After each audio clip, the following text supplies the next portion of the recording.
خودم میدونم واسه استفاده بودم که تموم میشه برات تاریخ انقضام یه روز. من میدونستم که وقتی را بیفته کارت، من با قلبم تو ته زباله دونم. یه وقت فکر نکنی کورم اگه تو چشم دروغ میگفتی و نمی آوردمش به روت. من امید داشتم به تن سنگ و سرد تو، فکر میکردم یه آدم نجیب و ساده توش هست. شنیدم حرفاتو فکر نکن حواسم نبود، حرف نزدم پشتتم و چون تو مرامم نبود.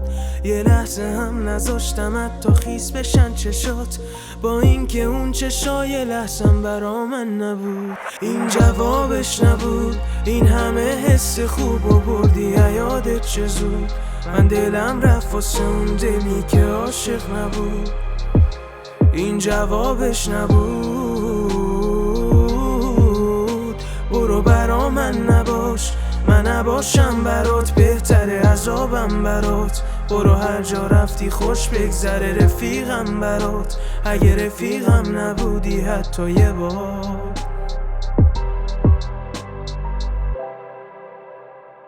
تقصیر تو هم نیست خب عاشقم نبودی، باید حدس میزدم خودم که مال من نبودی. دریا شدم که دست کوسه ها نیفتی، تا به خشکی رسیدیم اما ساحلم نبودی. هر کجا نشستی فوری ضعفامو گفتی، هرچی حب بود توی دستامو گفتی. زخممو نشستم تا یادت بیفتم، تو هر جنسی میشد زدی که یاد من نیفتی. شنیدم حرفاتو فکر نکن حواسم نبود، حرف نزدم پشتتم و چون تو مرامم نبود.